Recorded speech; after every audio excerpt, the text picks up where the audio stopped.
Hey everybody, I'm just doing a little polishing work here to this beautiful 1969 GTO, which just happens to have single stage paint. And over to my left, your right, is a 1964 Amphicar, which also has teal colored single stage paint. And it's just kind of fun to work on these old cars, but the thing that really helps is you can actually see the paint on the pad. And we're going to go over pad cleaners today, a couple different ways to clean pads. I think I'm going to show you something no one's ever showed you before. So we'll do a little bit of a deep dive on this, and this will help you to keep your pads cleaner, and that helps them to work more effectively when you go to buff out the next car, and also helps them to last longer. One of the things about cleaning pads you have to keep in mind is, in this example here, or if I reach down here and grab this pad off the Amphicar, you can easily see that there's paint on here because of the pigment. It's single stage. But when you're working on a modern car with base coat, clear coat, you still have paint building up, but because it's clear, you can't see it. So we always have two things that are building up on our face of our pads whenever we're buffing or abrading a paint surface or gel coat surface or even aluminum, anything you're polishing, plastic. If you're abrading it, that material is coming off the thing you're abrading and onto the pad. And you want to clean that, plus whatever chemical you're using. For example, I've been using the NSP 150. So as I use this product, the term I use for it, at some point it becomes spent because it's used up, and you have it on the surface just like I wiped it off here. And the same way you wipe it off the panel, you want to wipe it off the pad. So two things: spent product, removed paint. You want to get them both off the pad. So let me just go over a couple things that we do here in our shop to keep our pads clean. So besides having these great pad washers, thank you Lake Country and thank you Grit Guard, here's kind of an old school way that you can clean your pads. And I'll just grab one of these pads up here to show you. So after you get done buffing out a car, have a bucket of water with the cleaning solution. Okay, so in this case, I'm going to use the Dr. Beasley's liquid laundry detergent. I've already put some water in here. Add a little soapy water. Then mix this up. Okay, so then as you're working around the car, what you can do is take the pad that you're done using, say it becomes saturated product, you're done using it, and then go ahead and put it in the bucket of water and squish it. That'll get the cleaning solution into it. And then just let it soak there till the end of the day. Water is a natural solvent. It tends to break things down.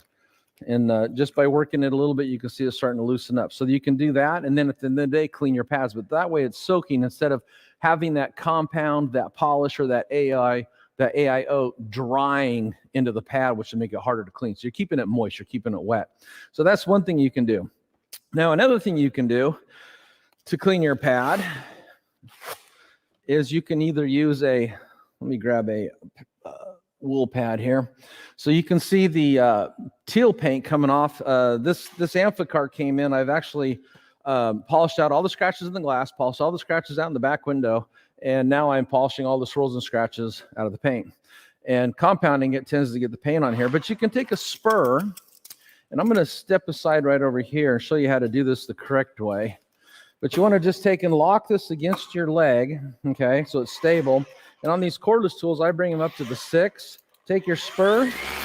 This is, I grabbed the wrong tool. That'll actually work. This isn't, this is a beast, sea beast. There's a rotary. Okay, put that on there. Take your spur, and then just run that across the face of the pad. And you should be doing this often. Like I do it about every time I buff out a section, I clean my pad for the exact reason of getting the removed paint off and get the spent product off. So when I come back with fresh product, I haven't polluted or diluted the product, and I'm buffing clean. And that means my abrasive technology will be more effective. And you use a spur with the rotary. You don't really ever use this. I grabbed the Sea Beast by accident, which is a gear-driven 8mm orbital.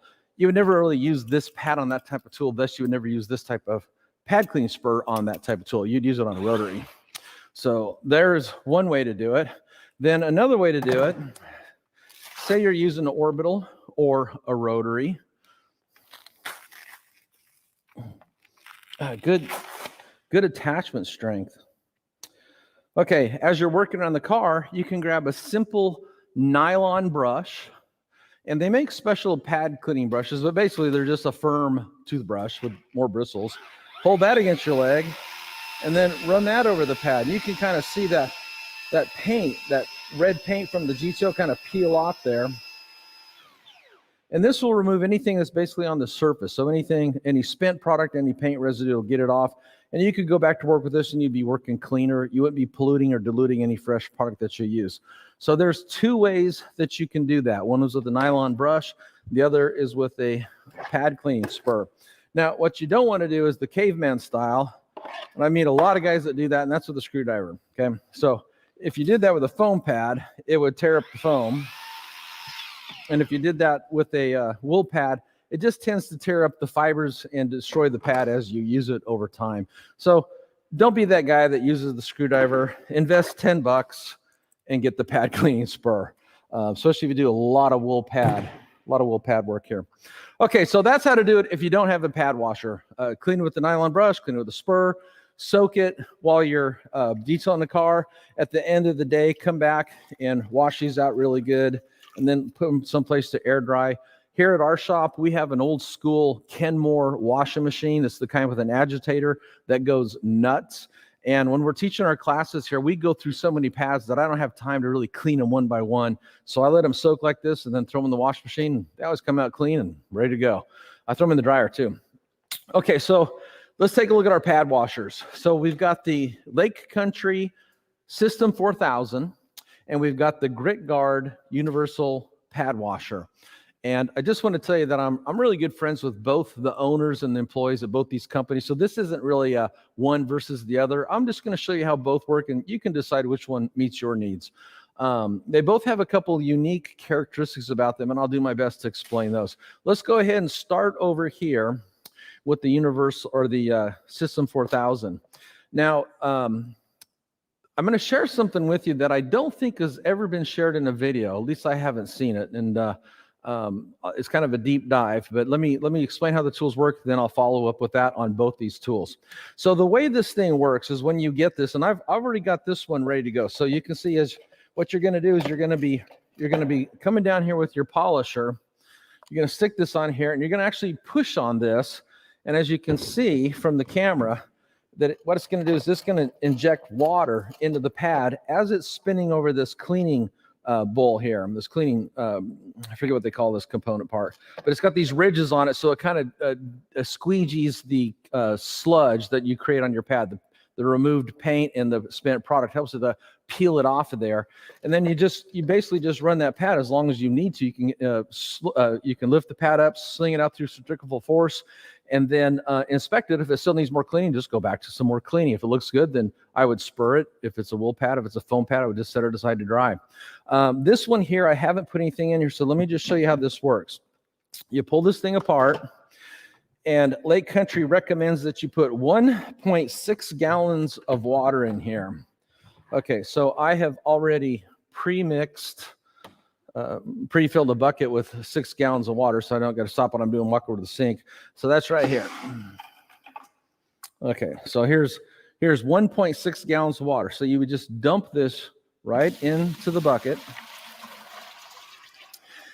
And then you have two options. You can use the pad washer with water only, or Lake Country includes with their pad washer the Lake Country Snappy Clean Boost, which I think is a citrus-based pad cleaner.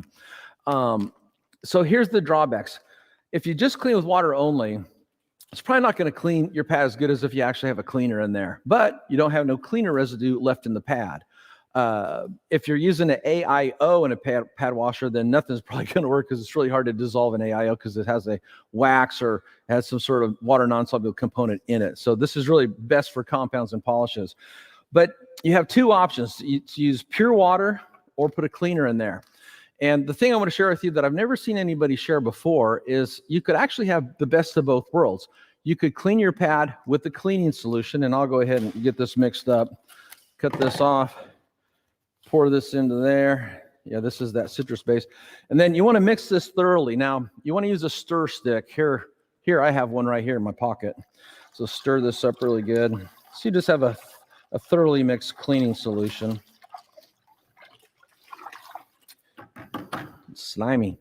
Okay, then you place the basin back in there, the actual pad cleaning component. This should snap down fairly snug, like that. There, because you're going to be creating a vacuum when you're pumping this up and down. Okay, so now I've got one right here. Let me prime this. This has cleaning solution. This has water. So here's the thing I don't think anybody has ever showed before. If you really want to clean your pads and you want to make sure there's no residue, get 2 of these. Put cleaning solution in one, and then you would clean your pad like this. Look how dirty this is.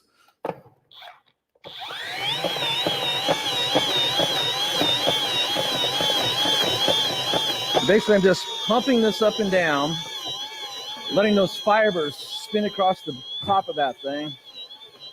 Then at some point, I'm going to lift this up, bring my speed all the way up, use centrifugal force to sling out the excess water. And there you can see it's starting to get cleaner. I still need to do some edge work. So what you want to do is just work that until it's clean enough to meet your specifications.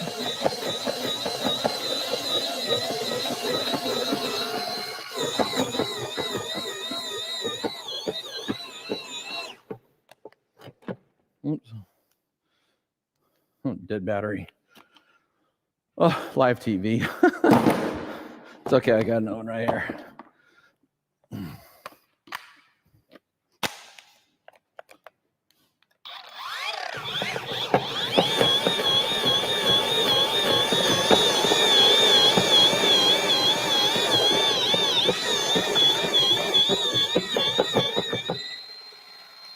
Okay, then after you've cleaned it with the cleaning solution, bring it over to the clean water and rinse it.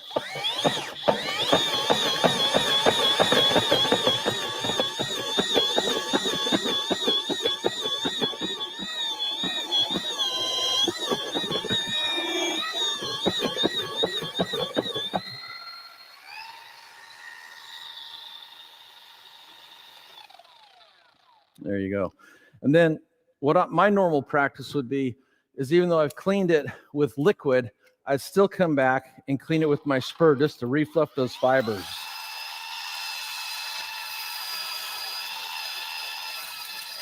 Something like that. That pad is clean, ready to put back into service, or let it air dry overnight, switch to another pad in your arsenal and keep moving around the car or moving around the boat.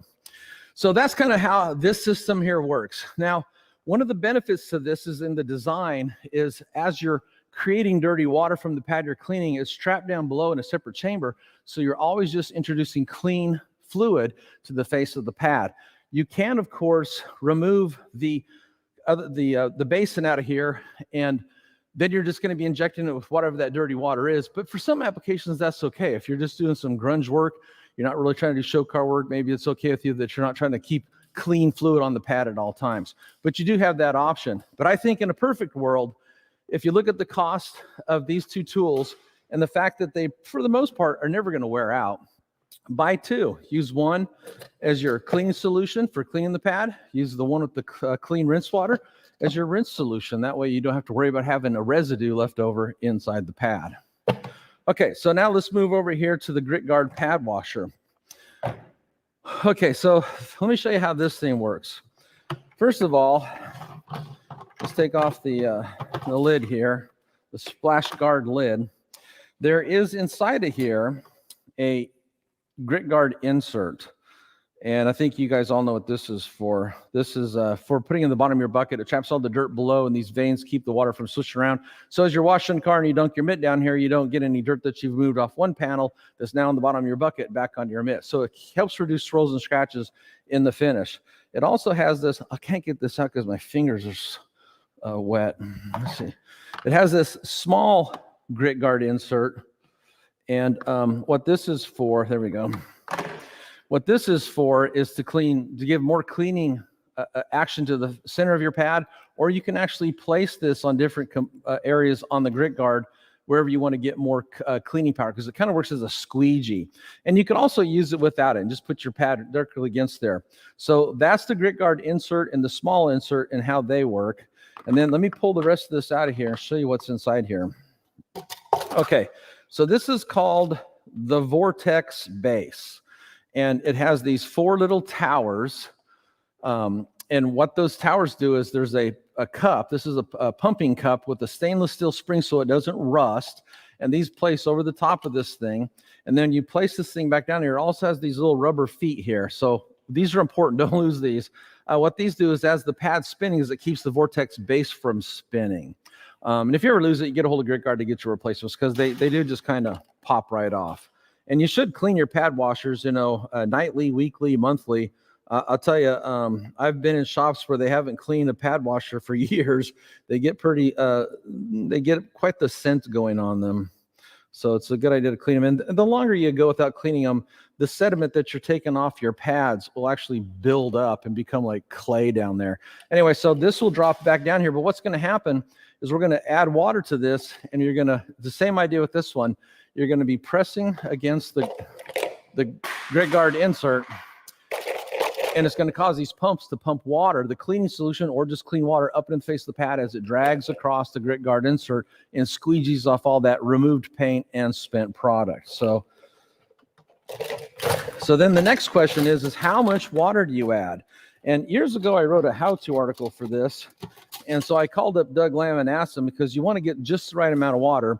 So when you have this thing assembled and ready to go, I've already pre-measured the water. I have it right here in a bucket, but you want to add water so that when you depress the Grit Guard insert, when you depress it all the way down, the water level comes about 1/4 of an inch, maybe 1/8 of an inch over the Grit Guard insert. So when you push it down, that pad is getting cleaning solution or clean water directly onto the face of the pad.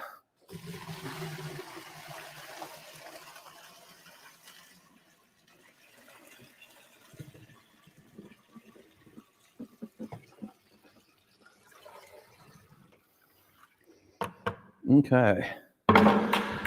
Now, can you zoom in on this at all? So I'm going to depress this. And as you can see, I have about 1/4 of an inch of water right over the top of the Grit Guard insert. Okay. And then as you pump this up and down, see how it pumps the water up. So it's going to pump that cleaning solution or that clean water into the pad as it's spinning against the Grit Guard insert, cleaning off the removed paint and the spent product, or just residue, if you want to use that term. Okay, then you got the splash guard lid. This screws on.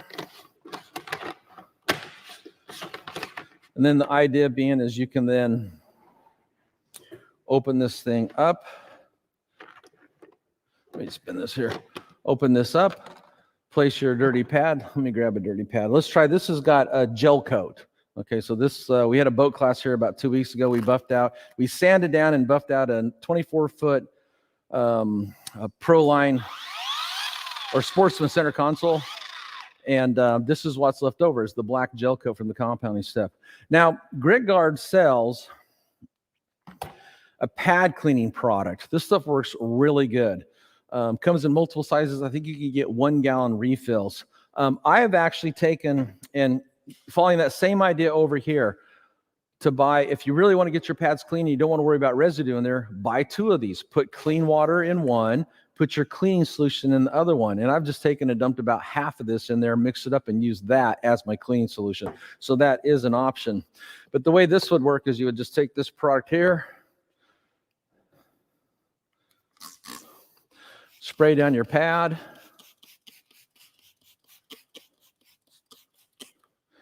and then agitate with your hand. You can probably skip this step, but I always agitate. And then something I want to show you about this. Well, I'll talk about tools here in a second.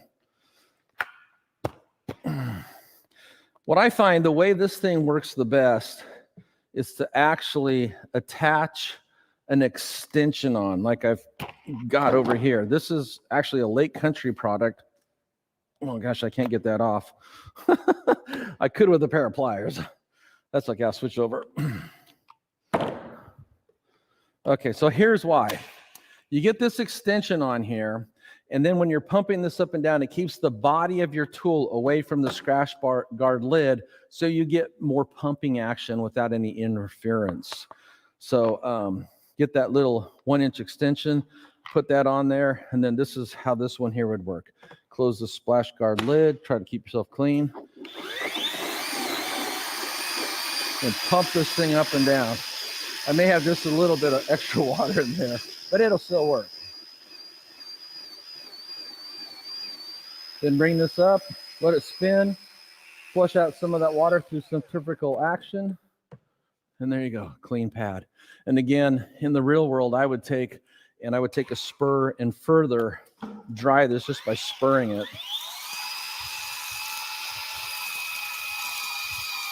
And not only does that help to get some of that water out, but it fluffs up the fibers and it makes them easier to buff with. Okay, so that's how that tool works. And then I wanted to mention tools. Okay, so both of these companies, they've created these things so they can be used with any tool. In fact, I know the Grit Guard pad washer company says you can use a Cyclo with theirs, which is the dual-headed one. And you probably could on this one here too. It's a little kind of a funky tool. But you could use a Porter cable. You could use a Bigfoot 21. You could use a Boss 15. Any type of tool. But here's my personal experience. The rotary really works the best for getting your pads clean. And if you don't own a rotary, like this is a $500 tool right here, maybe $600, the cordless PE14. You can go down to Harbor Freight and pick up a rotary for about $40, or even go to a flea market. If you buy it just to clean your pads, it's worth the investment versus trying to use a Porter cable or a long stroke free spinning orbital. Just get the rotary and consider this just an investment in taking care of your pad investment. Pads cost money over time. We go through a lot of pads. Get the tools you need to keep them clean. And that's what I got. I think I covered everything I wanted to. The key thing was how these tools work. And then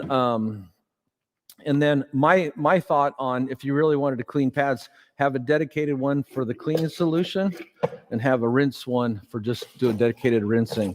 And then, of course, you can use them with foam pads. Down here, I got a micro wool pad. I mean, they'll clean any kind of pad. In fact, you can clean small pads. Here's a little 3-inch pad, and I can show you how to do that too.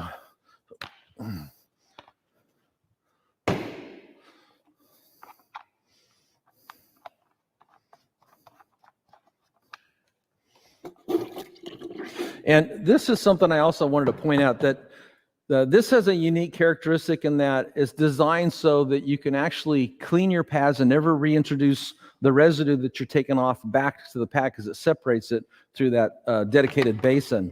But the unique feature about this is because, as I showed you earlier, it's got those 4 different spring-loaded cups. You can actually push on just one side of this to get dedicated cleaning action to one area of the pad, or in this case, clean a smaller pad. So that's kind of one of the unique features that this offers that the System 4000 doesn't have. At the end of the day, here's the deal. They both work good. They clean your pads. So they both have their own little price points. I can't get this thing on. There we go. Okay, so then you just go in here like this. Same idea, just kind of pump it.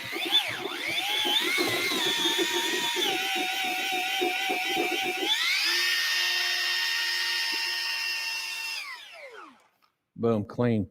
And then another feature this one has is you can actually take the small insert out of here. And there's a place on the splash guard lid here to actually insert this. And then if you want to get that pad even drier, now that it's away from the water, you just bring this down and kind of hold it right on there. And it'll squeegee the excess water out of the pad. So that is about as deep as I can go on these pad washers. They're great tools. You got to find a way to keep your pads clean. Wash them by hand. Get one of the pad washers, or if you feel like risking the chance of maybe losing some Velcro once in a while, do like I do and throw them in the wash machine. So, but even when I wash mine in the wash machine, again, imagine this room full of 20 people buffing out cars. I'm going to be going through a lot of pads. So I don't got time to do one at a time. So what I do is I do this. I teach my students this to soak them. And then at some point, they get thrown in the wash machine, run it through the cycle, throw it in the dryer. And 9 times out of 10, they're going to come out just fine. 99 times out of 100, they'll come out just fine.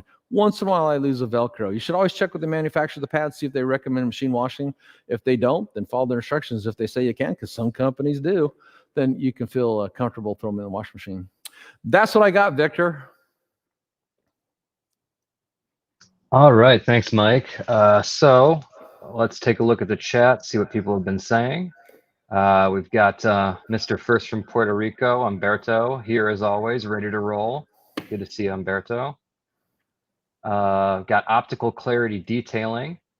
Hey guys, thanks for doing this video. I love these Wednesday classes. Good to hear from you, Optical. And then we've got the president of the IDA himself, Mr. Bob Myers of Lake Country Manufacturing. Good to see you, Bob. All right. And Dr. Beasley's very own Director of Success in the chat, Chris Ricana. Good to have you here. All right. One other thing I'll throw out there, my good friend Russell Stender, one of the things he likes to do is he's got all the cool cordless tools, but he also has an old school, I think it's a DeWalt, that spins up to like 3,000 RPM. So this one here goes to 37. And the reason he likes to use these is for that last step when you're going to just kind of lift the pad up, but keep it inside the bucket and then bring the speed up. Because of the higher RPM, it's going to sling more of the water out more efficiently. So there's another option. I tend to use the cordless a lot because I'm already using it on a car, but either way will work. Either way will work. All right. Well, Mr. Director of Success says he loves the Pad Washer 4000, but he's curious about the Grit Guard one. Matt, Future of Detailing graduate, says he's been using the Grit Guard Universal Pad Washer since 2016. So 7 years of experience, can't be wrong. Got Michael Scherer here saying, hey, Mike Phillips. Good to have you here, Michael. Yeah, of course, 2 pad washers are better than 1, Bob. Michael wants to know, is the polisher that you are using the XCE model? Say that question again. You wanted to know if the polisher you were using was the XCE model? I'm using the PE 150, the cordless rotary. Over here, I did pull out because I was using this on the car. I always forget the actual part number because I call this the C Beast. You can see I've actually written it right here. It's cordless Beast. It's the cordless version of the original Beast, and I think the part number is XCE something. XCE 8-18.0-EC. And that's why I don't call tools by their part number. I give them a nickname. Yeah. It's easier to remember C Beast than all those numbers and letters. But yeah, this is the gear-driven C Beast, the cordless Beast. And that's what I started out polishing some scratches out of this really cool 1969 GTO. Nice. All right. Chris, Director of Success, pointing out that you want to make sure that the O-ring is seated properly to keep the clean water away from the dirty. Good point there. Let's see here. Scott Michael says another method for the Pad Washer 4000 is to pump the solution into the pad before spinning it. Before when? Before spinning it. Oh, yeah. I thought I showed that. Yeah, pump it up and down, get the fluid in there, then turn it on. Either way, it's going to come clean. But yeah, same idea with both of them. Get the cleaning solution into the pad. Bob says Lake Country has 3-inch and 6-inch rotary extensions, so good to know there. All right, High Shine Detailing, greetings from Serbia. Cool. Joseph Carter, greetings from El Salvador. Love it. All right, and then, we were just talking about him earlier, Russell Stender, Mr. Perfect Shine of Jacks. Love Mike's classes. Thank you, Russell. I have Russell, I mentioned to you that I've been building writing an article. We just had a big 3-day class here, so we buffed out 6 cars and 1 boat in 3 days. And I've assembled all the pictures from that class that show everything we do, and that should be live tomorrow, maybe on Friday.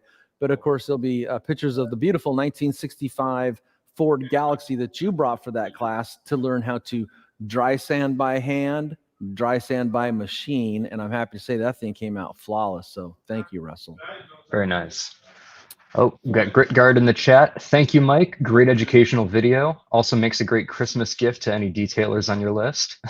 Good point. Yeah. It does. You know, these things aren't super expensive. To be honest, I forget the price retail. but whatever they are, here's the thing: they don't wear out. I mean, they really don't wear out. And if there's any ever problem, both companies are stand-up companies. They're American companies. These are made in America. They'll back them 100%. But yeah, if you're a detailer or you know a detailer and they don't have a pad washer and they're buffing out cars, they need one and make a great Christmas present. All right. I don't have any more questions in the chat here, but I've got a question, Mike. So I'm curious, at what point, you've reused a pad over and over again, you've been cleaning it, maintaining it. At what point do you just decide, you know what, enough is enough, I just got to throw this thing away? The first thing that'll normally wear out on any pad, wool pad, I queued up a micro wool pad here, is usually the hook and loop. So Velcro, the name brand Velcro just stands for hook and loop, and your backing plates have hook, and then the back of your pads have loop. And two things will wear out. These are wear items, but the Velcro, these hooks, every time you take a pad off, you stretch those hooks out a little bit, you wear them out. They're not going to last forever. Everything wears out, including you and I. So at some point, the hooks start to wear out. But I usually find that the loop material will start to wear out, and then you have what's called weak attachment strength. And the last thing you want is to be buffing on a car and have the pad go flying off and have the backing plate gouge into the paint on the car. So at some point, once the Velcro hook starts to give up, and by the time you get to that point, though, you got to understand the pad's probably pretty worn out. When I'm detailing professionally, one of the things I do look for is sometimes, and I don't know if you can see this, there's these little nicks here. So I've run this into something sharp over here at some point on the Amphicar. And I'll use a pad with a pretty good sized nick, but as soon as you got a chunk the size of a quarter out of here, probably best to delegate that to like buffing out a boat trailer or a horse trailer or fenders, not really the paint on something cool like this 1960 Volkswagen over here. But pads, the good news about pads is they're very durable. And Lake Country, just to kind of say something nice about Lake Country, I've worked with Lake Country now for about 15 years.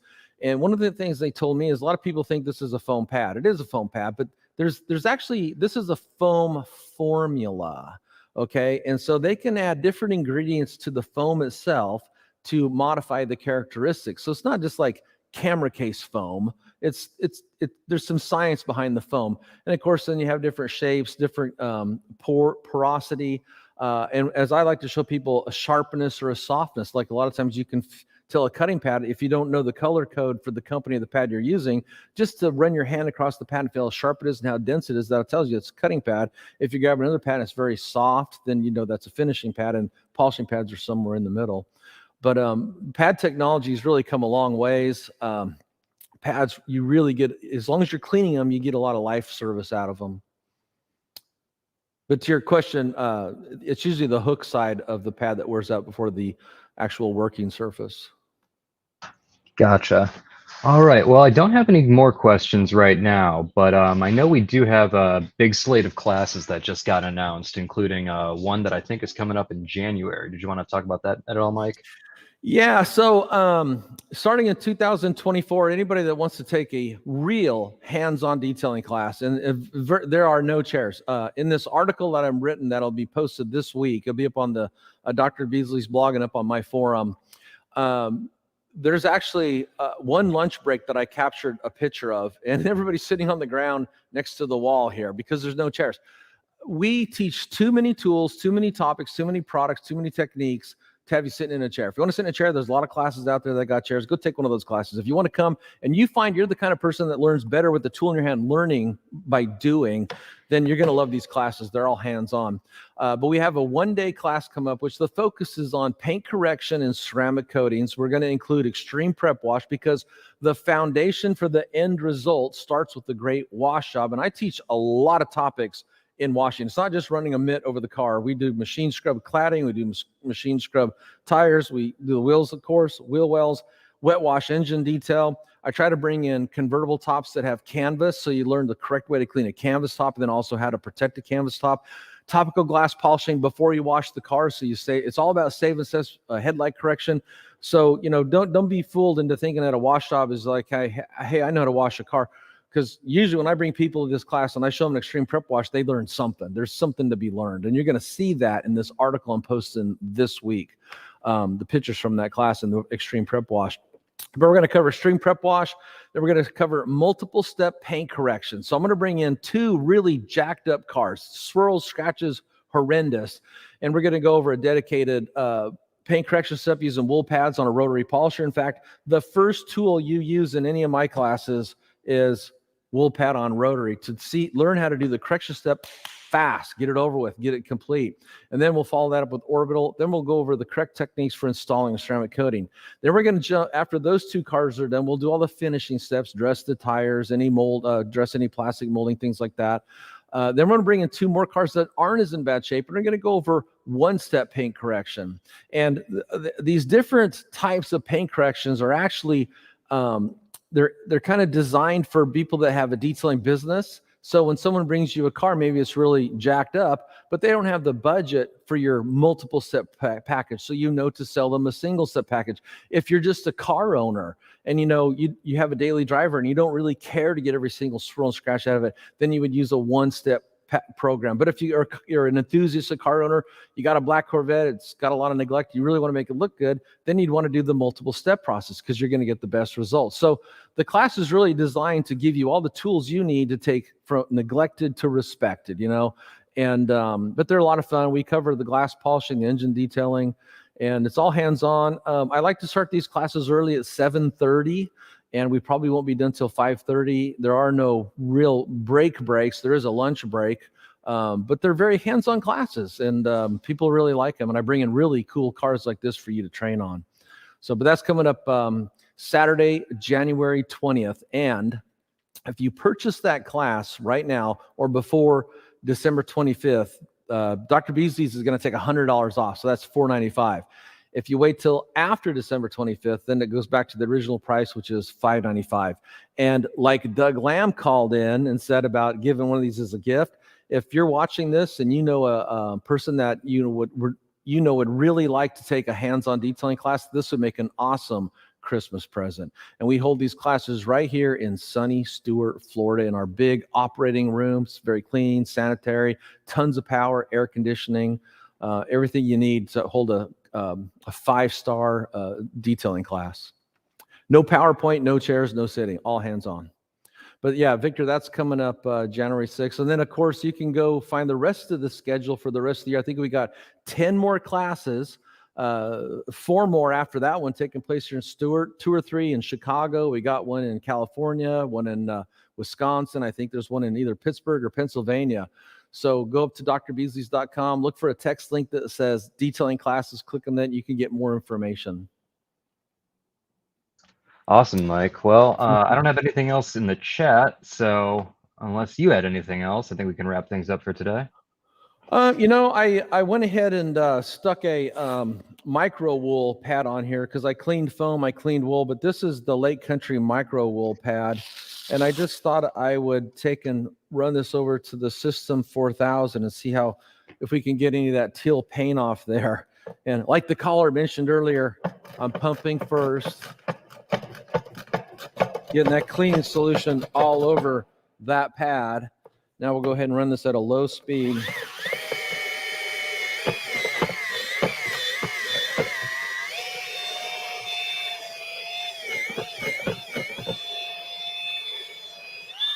Bring my speed up, sling out the cleaning solution, come over here to the clean water System 4000, saturate that pad with clean water.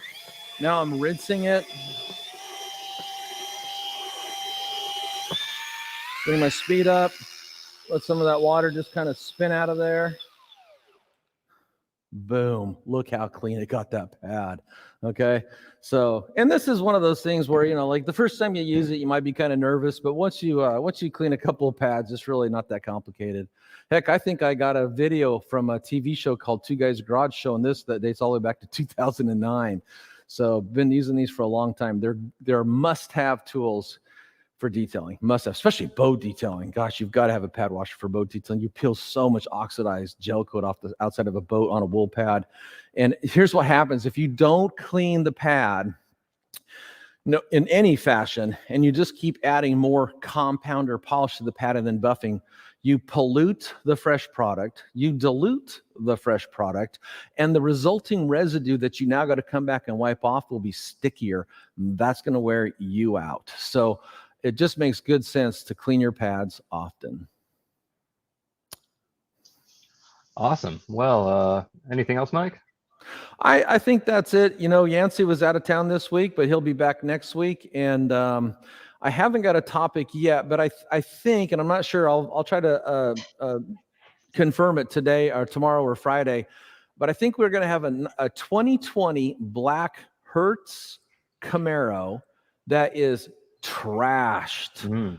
I've got the pictures. It's so bad. But one of the things about this car, this was a Hertz rental car. It's one of 200 built. So it's kind of rare. So local car enthusiast has it. But he pointed out to me that the passenger side rear, or the driver's side rear fender and the passenger side door have both been repainted. The door has, looks like solvent pop, and the fender has the bodywork that is kind of bled through to the clear coat. And I'm pretty confident we could reduce, if not eliminate, these defects visually by machine dry sanding. So if I can get the owner of this car to confirm this week, I'll let you know, Victor, and we will show machine and hand dry sanding to the topics that we teach in our big 3-day classes next week at our Wednesday live detailing class. And that'll be showing the NSP line of polishes, primers, and it'll also be showing the Eagle Abrasives by Kovacs dry sanding system. So pretty cool stuff. And also, Flex has a brand new cordless orbital DA sander out. We showed that in all our classes, but I'll show you how to use that in that live broadcast next week. And if that doesn't work, we'll come up with something else cool. I mean, I've always got cool stuff here in the garage. Awesome. Hey, Mike, we did have one more question come in, if you'll indulge this person. So Mr. Highshine Detailing would like to know, what about cleaning pads with APC and air pressure? You know, I meant to show that. We don't have an air compressor here, and my neighbor does. I was going to wheel it over here. Give me 1 second. I'm glad you brought that up because I have an opinion on that I want to share. I have this cool tool. I'm the only one in the world that has it. Now, a lot of you guys are going, oh, no, I've got one of those. No, you have the Tornador White. This is the Tornador Black. They never went into production. Dennis Den sent this me to test out. I tested and said it works great, but they never went into production. But I love to hook this up and blow out my wool pads and my microfiber pads. But I don't like using compressed air with a tool like this or just an air squirter on foam pads, because what happens is whatever that residue is, you shove it deeper into the foam, you're going to make it harder to clean. So if you don't have a pad washer, then just resort to the old school way of just taking a nylon brush, scraping off any excess product, go back to work. But since you brought that up, let me just tell you, I've been teaching detailing since 1987. And one of the things I always see guys do is when they're using foam pads, fiber pads is one thing. You can get a lot of use over a car with a fiber pad. But when you're using foam pads, you really need to be changing your pad out more often, not trying to use 1 or 2 pads around an entire car. Because here's what happens. I don't have a foam cutting pad here, but this is actually a foam polishing pad. But as you continually add product and then buff and then add product and buff, what happens to the foam is it becomes wet and becomes soft. So it's no longer a polishing pad. Now it's a finishing pad. Same thing happens with a foam cutting pad. When it becomes wet with product, the foam becomes soft, and now you're depending completely on the abrasive technology to do the paint correction. You're getting nothing from the pad because it's soft and wet. So what you should be doing is, if you're doing high-end work and say you're buffing out something like this GTO and say I'm going to cut this with a wool pad on a rotary. It's really scratched up bad, but I'm going to come back with the foam polishing pad and polish out all the holograms. And I will probably use 1 pad per panel and 2 on the hood. So I'm going to use a lot of foam pads. But here's what this does for me. First, my pads will last longer because I'm not torturing them. And 2, I'm going to get better results faster because now I've got my abrasive technology working for me and the cut of the foam working for me. In this case, a polishing pad. So it's polishing, not just sitting there spinning, letting the product do all the work for it. So most people I've just seen over the years, they're trying to detail cars using too little foam pads. So call up Lake Country or go to one of their vendors and buy a bunch of foam pads. Go to Dr. Beasley's. We sell a wide variety of really good foam pads there, made by Lake Country. But yeah, use more foam pads. Microfiber, micro wool pads. They don't become saturated like foam. So and fibers, by the way, fibers, I always point this out. The fibers themselves, so on my shirt, you might be able to see that is an abrasive. So just that spinning against the paint is an abrasive. It's cutting the paint. And that's why when you use a wool pad on a rotary, you leave hologram scratches because the fibers themselves are cutting the paint. So great question. Thank you for asking. Awesome. Thanks, Mike. Okay, well, I think that's about it. So if you want to wrap things up. I got a whole bunch of pads to clean here. So yeah, hey, join us next week. I always like to tell people it's 1 p.m. Pacific time, 4 p.m. Eastern time. If you're in the mountain states or central states, you can figure that out. And we'll always have something fun and interesting to learn in these live detailing classes. Awesome. Well, thanks for joining us, everybody, and we'll see you next week. Bye now.